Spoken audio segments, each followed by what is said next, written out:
right, so this is the example we left off in the middle of last time. We talked about creating this integral either from an algebraic point of view by definition of what x equals and then what dx equals, or from a geometric point of view by using the triangles that we saw from trigonometry. And either way we did it, we end up getting 4 cosine of theta over 4 sine of theta times 4 cosine of theta. Obviously the 4's cancel, right? But after that I still have a 4 left, so I'm going to put that 4 in front. And I have more space, good. And then I have 4 times the integral. And if I take a look at this, I've got cosine times cosine, so that's cosine squared of theta over sine of theta, d theta.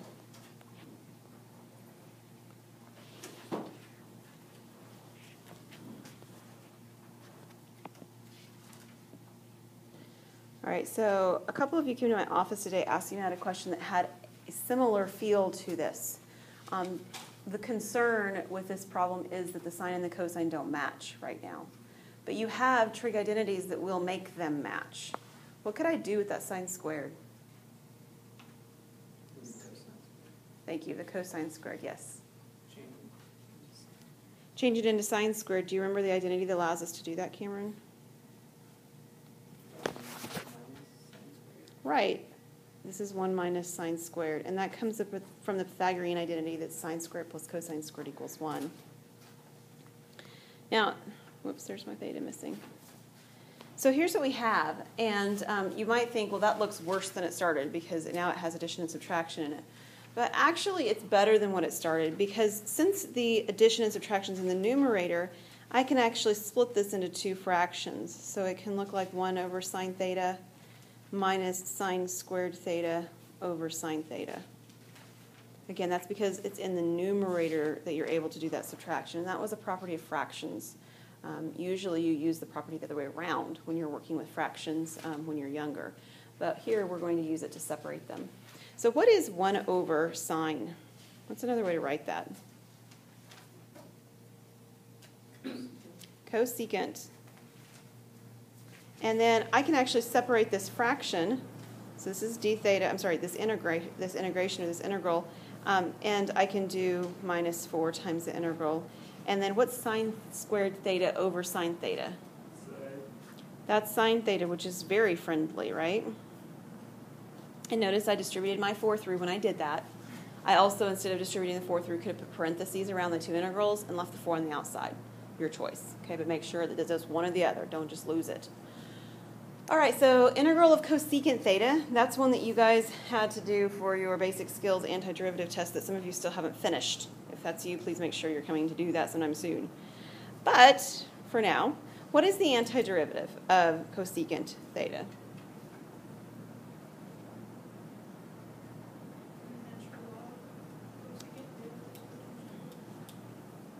Oops. Natural log, and its absolute values, right, Kendra? Mm-hmm. Of cosecant theta, and is it plus or is it minus? Do you remember? Minus cotangent plus, which one is it? I have plus written down, so it must be plus. Mm-hmm. Cotangent, right? There is one thing I'm missing, though. The negative on the outside, so I'm going to put that negative in here. Okay, is that all right? This is the antiderivative of cosecant. And then I have minus 4. Now, what is the antiderivative of sine? Cosine.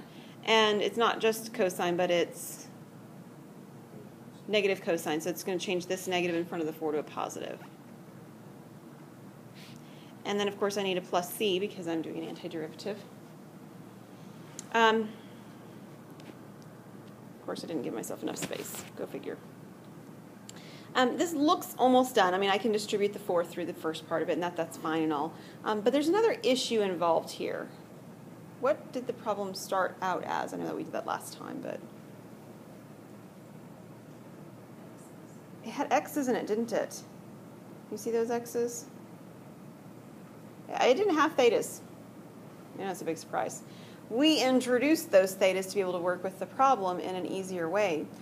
So my answer needs to have x's in them, not thetas. And if you take a look at the value for x, it's actually related to this triangle, right? And this triangle is going to help me to be able to determine this.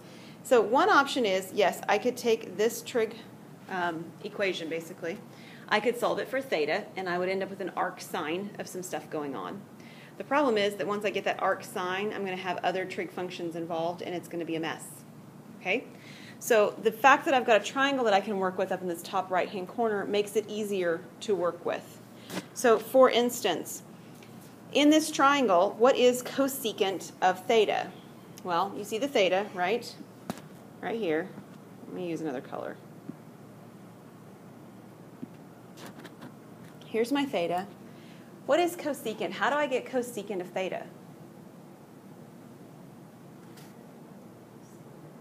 Right, so sine is opposite over hypotenuse, so cosecant is hypotenuse over opposite. Well, the hypotenuse is 4 for the angle theta, right? And the opposite is x. Does everybody see that okay? So over here where I have cosecant, I'm going to rewrite this. So this is actually negative, whoops, sorry about that. This is negative 4 natural log. And then I have, was it 4 over x? Is that what I said a minute ago? And I have 4 over x. That is cosecant. Okay. The next one is cotangent. All right, so here's my picture again. How do I get cotangent in this picture? Opposites and adjacents and hypotenuses, what is it? Square root of 16 minus x squared over x. Right, so it's the adjacent, which is the square root piece, over the opposite, which is x. So I have plus the square root of 16 minus x squared over x. And I could combine these two fractions together, right? I mean, because they both have a denominator of 4, that's fine. And then I have for cosine. Well, in this triangle, what is cosine? Square root of 16 minus x over 4. Yeah, it's the square root of 16 minus x squared over 4, and then plus c. I can clean this up a little bit, right? For instance, for sure I could simplify the two 4's here. And I could combine the fraction inside of the absolute values. That would be all right as well. So let me see if I can simplify it from the top. Okay, so I have negative 4 natural log of the absolute value of 4 plus the square root of 16 minus x squared over x. All of that's in absolute values. Plus the square root of 16 minus x squared plus c.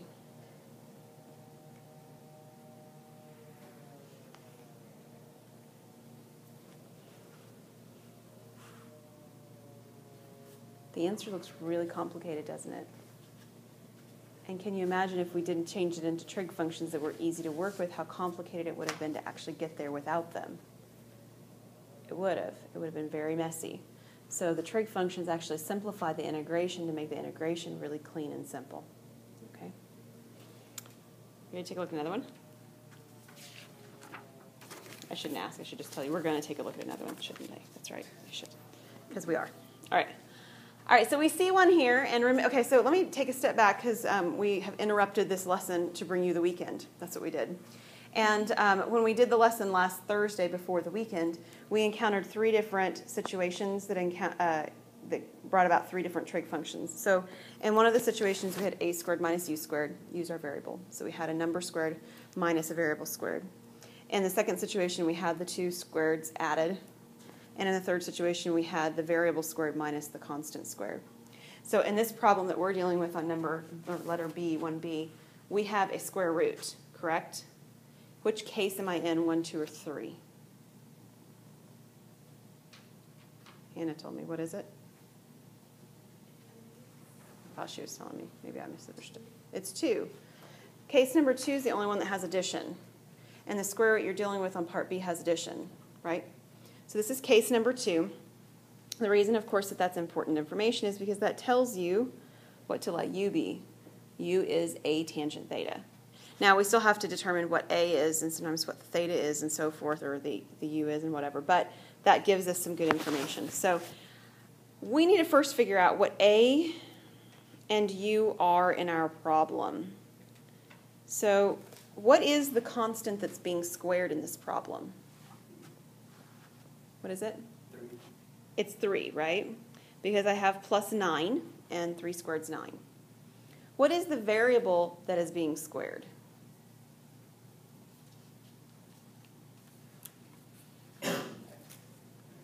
It's actually 2x in this problem, which is a little different, right? It's 2x because I have 4x squared, so 2x quantity squared would be 4x squared. So right in here, you should see or think about this being 2x squared plus 3 squared underneath that square root. So that red part is identical to the part that's square rooted as well. So that's my a, and that's my variable u. Now, this problem over here, part 2, whoops, I missed it.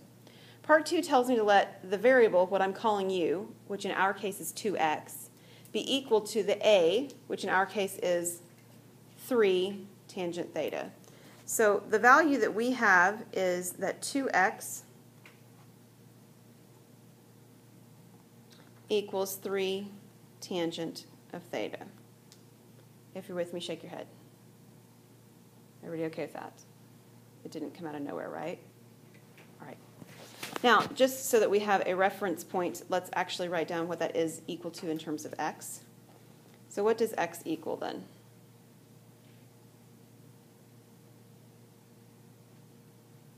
It's not a trick question. Solve it for x. What do you get? Right. And I'm actually going to write the 3/2 in front just to kind of keep them together. Okay? And I need that just because I want to be able to write what dx is. So what is the derivative of 3/2 tangent theta?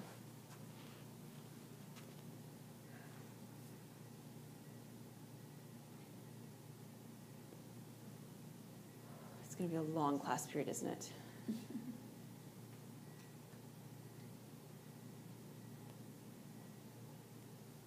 First of all, the 3/2 stays. Right. So I'm going to write it down. What's the derivative of tangent? Secant squared. You guys did a whole section on this. At least half of you turned it in. So this is 3/2 secant squared of theta d theta. Okay. I need a triangle because it's going to help me at the end anyway. The triangle is easiest if we set it up based on this description right here in terms of tangent theta. In other words, I'm going to rewrite this as tangent of theta equals 2x over 3. Is that okay? So I solved it for the purposes of being able to draw a triangle. That's the only reason I did that. It's not going to actually come about in the calculus portion over there, but it will help me solve the problem at the end. So if this is theta, tangent, how does tangent relate to the sides of the triangle? Good, it's opposite over adjacent. So the opposite's going to be 2x, and the adjacent's going to be 3. And if you use the Pythagorean theorem, very quickly you're going to find that you square each side. What is 2x quantity squared? 4x squared. And plus 3 squared, which is 9, and that is in fact the square root that's in my problem, isn't it? Okay. All right, so that information, you can use it at this point. You can also save it for later. You need it for later, for sure. Okay, make it a lot easier to work with. Now at this point, I need to rewrite this particular trig, I'm sorry, not trig, but integral in terms of the trig. So I've got an integral. I have 1 over something. Now, x in this problem, you can see, is 3/2 tangent theta, right? So I've got an x here, so this x right here is going to become 3/2 tangent of theta. Now, the square root of 4x squared plus 9, that piece right there, we can take a look at this, and I'll go backwards for my screen because you do have it. Where is it? All right. all of everything that we worked out on the left-hand side of this screen was the square root value that we're working with here, which is my square root of 4x squared plus a squared. And it's actually the same thing as taking a secant theta. So I can replace the part that's in my square root with a, which is my number. Do we already forget the problem? 3. 3, thank you, Emily. 3, and then secant theta. So over here in the problem, right underneath here, I have a, which is 3 times secant of theta. And then don't think you're done, because you have that dx on the end, and the dx has to be replaced with what dx actually is. And if you take a look, that's why we did the dx on the left. We need that for replacement or substitution purposes. Dx is actually 3/2 secant squared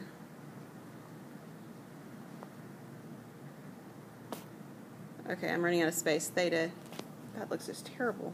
I think we need to try that again. All right, I have an idea. So you create more space when you're not given any more space. All right, so this is 3/2 secant squared of theta d theta. Now, don't you go integrating because we want to simplify, because this is going to simplify really well, at least portions of it. In particular, my 3/2 and my 3/2 are going to cancel, right? What else will simplify nicely? One of the secants. So this secant here and one of these guys here. And I'm going to write my 1/3 in front because I do still have a 3 in the denominator. So what I have right now is 1 over tangent of theta times secant of theta d theta. Okay, without doing any trig, that is. That's where I am right now. How do I write 1 over tangent? What's another way of writing that? Okay, so one way of writing that would be cosine over sine, which is equivalent to cotangent, right? 1 over tangent is the same as cotangent. Cotangent is cosine over sine. And that's where I'm going to go with this for the moment. I'm going to write this as cosine over sine. And if I'm changing the tangent, yes? Why did you put the 3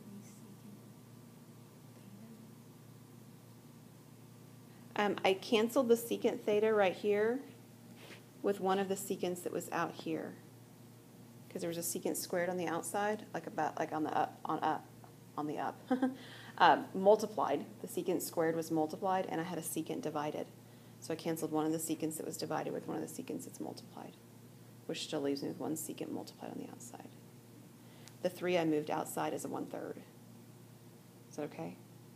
Why did you put it under Why did I put it under the fraction? the fraction? You mean to begin with? It replaced this expression right here, the square root of 4x squared plus 9, back on the second slide that we looked at over here. Whoops, I went too far.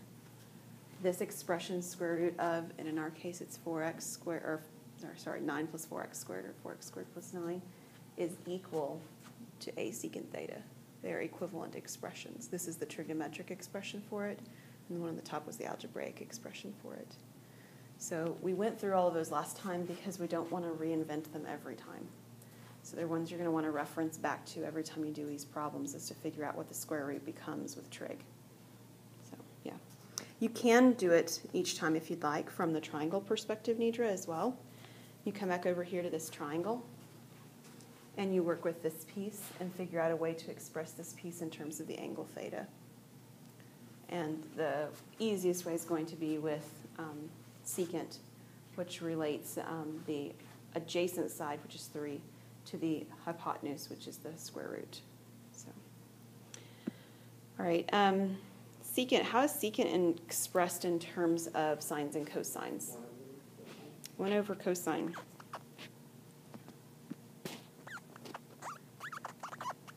Which I'm awfully fond of, because what do you see happening? It does. The cosines actually cancel here.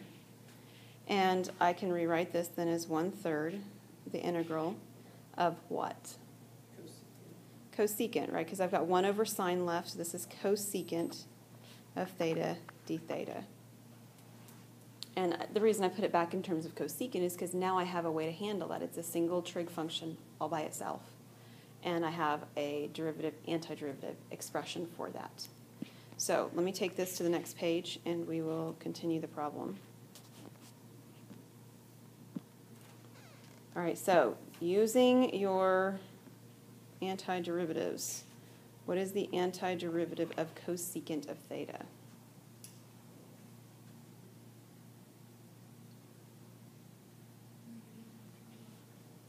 Okay, so I'm going to put the negative 1/3. Is that okay, Hannah? And then you said natural log. Then what? And I feel like we already looked at that one today, didn't we? Yeah, we did.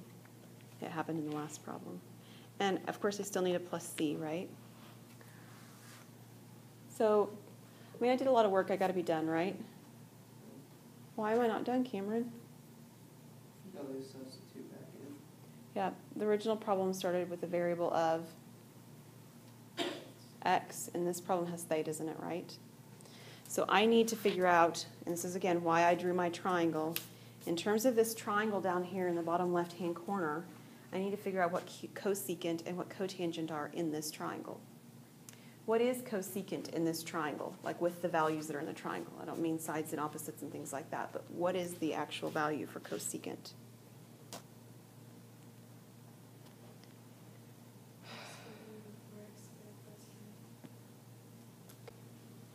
Okay, I'm sorry about that. Let's get that fixed now. All right, so what was cosecant? Square root of 4x squared plus 9 over 2x.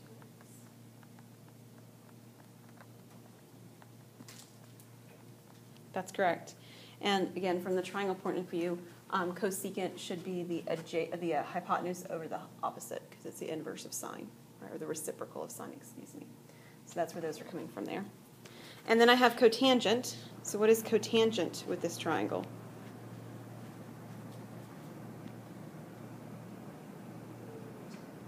Three over 2x, because it should be the adjacent over the opposite.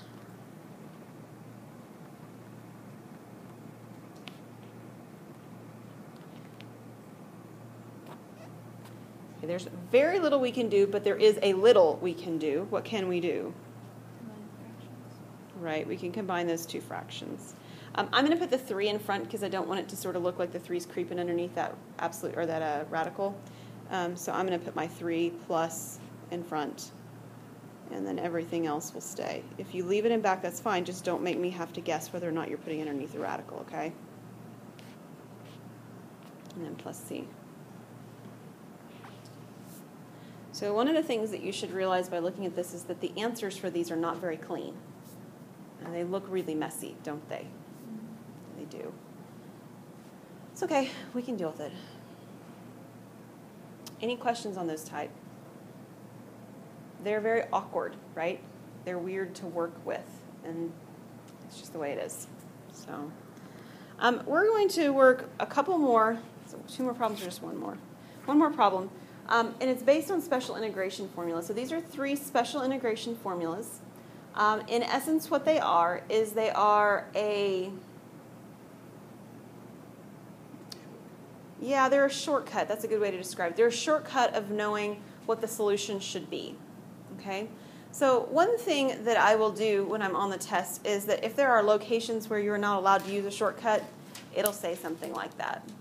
So it won't necessarily say you use substitution or use integration by parts, but it may say something like that you can't use the tables, and that will make more sense when we get a couple sections down the road. But this would be something that would be in a table in your book. So what you can see is that there are 3 different formulas for the 3 different special square roots that we've been dealing with, right? And the formulas are every bit as messy as the solutions we've been getting, aren't they? Yeah, they really are.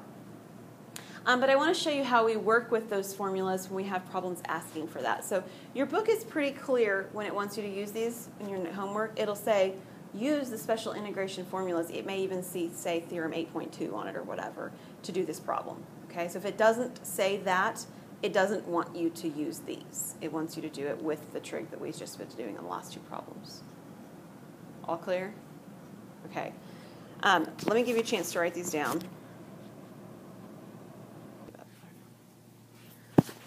All right, so the problem that we're going to work with, of course, is one that looks like those others that we were dealing with. We could use the triangles and the sines and cosines and tangents and whatever, and we could do all the same problems, but the directions actually tell us to use special integration formulas, okay?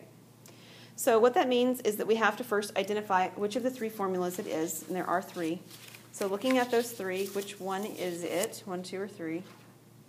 It's 3 from this list, okay, this new list, which is not the same order as the first list. I don't know why. I just used what your book did. So it's number 3. You'll notice on number 3 it has a u squared, which is my variable squared, and it has an a squared, which is my constant squared. So we have to do like we did on the last problem where we identify what u and what a are. Now, they aren't as messy to deal with once we have these sort of table-like formulas given to us, but we still have to identify them. What is u in this problem? 4x. It's 4x, because it should be the variable squared, but this variable is not the only thing that's squared. It's got the 16 attached to it, so the 16 comes about from squaring the number 4. And then what is a in this particular problem? It's 3, just like it was actually in the last problem, right? Because 3 squared is 9. All right, so we're going to use the formula that we have right here, and we're going to plug in the pieces that it shows us. So what you see first is you see a 1/2. Whoa, 1. So I'm going to write down here so I have enough space. You see a 1/2, and then you see a u, but u is 4x. And then you see the square root of u squared plus a squared. That's the same, square root that you were dealing with here. So this is the square root of, and you can either write 9 plus 16x squared or 16x squared plus 9. It doesn't matter. This is what you have squared. Plus, you have a squared. What is a squared? 9. And then you have a natural log. I still didn't give myself enough room. Natural log. And it's a natural log of u plus the square root. U was 4x plus the square root you started with, so square root of 9 plus 16x squared, or 16x squared plus 9. I need to end my absolute value, close the parentheses, and do plus c. And I'm almost correct. I mean, we're going to simplify a little bit, but I'm almost correct. There's one thing I'm missing, though. Any idea what it might be?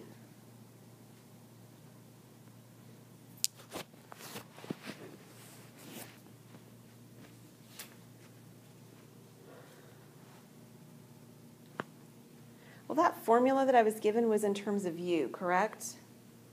And the u in the formula over here had a du in it.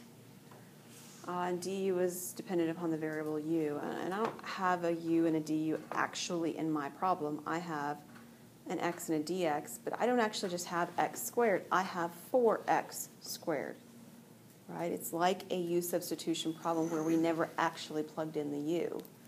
But you still have the same issue going on here, that if you had du, you would have 4dx, right? Okay, so whether you show that piece or not, you still have to have a 1/4 in front of this for the exact same reason that you need a 1/4 in front of it when you have a 4x as an angle instead of a trig function, or whatever. Because it wasn't u that was squared, it was 4x that was squared. Is everybody following that? I didn't actually show the u substitution, but the u substitution actually would have, if I'd shown it, looked like this. I still have the 9, and I have the u squared, and I have the du, but I need a 1/4 to go with the du when it replaced the dx. So if it helps you to see it, write that down so that you do not forget that 1/4. Okay, make sense? All right. Okay then, so we're taking a look. I have 1/4 times 1/2. Well, that sounds an awful lot like what number? 1/8. Excellent. So I have 1/8 times, and then I've got the 4x. We'll distribute it in a minute. Times 9, square root of 9 plus 16x squared, all under radical, plus 9 ln of the absolute value of 4x plus the same square root, 9 plus 16x squared, absolute value, close the parenthesis, and there's a plus c, but you can't see it. Okay, looks funny. And the only other thing I need to do then is distribute the 1/8 through. So what is 1/8 times 4? It is 1/2. So this is 1/2 x square root of 9 plus 16x squared. Plus, and then I have 1/8 times the 9, so I get 9/8, that's right, 9/8, and then natural log of the absolute value of 4x plus the square root of 9 plus 16x squared, and your absolute value, and then plus c. And that is the answer. A lot less work than the other option, correct? Than the other way we're doing it at first. But you do still have to use some caution. You don't just get to throw everything to the wind and say, oh, it's u and this is u and this is a, and then I just get to write it down. You still have the fact that when you use the u, you have to take a look at what its derivative is. Because whether you write it or not, and I don't really care, you really do have this going on, right? You really do have to replace the u with the x portion with the du, with the u and the du and everything. So you really have to have that piece going on in the problem. All right.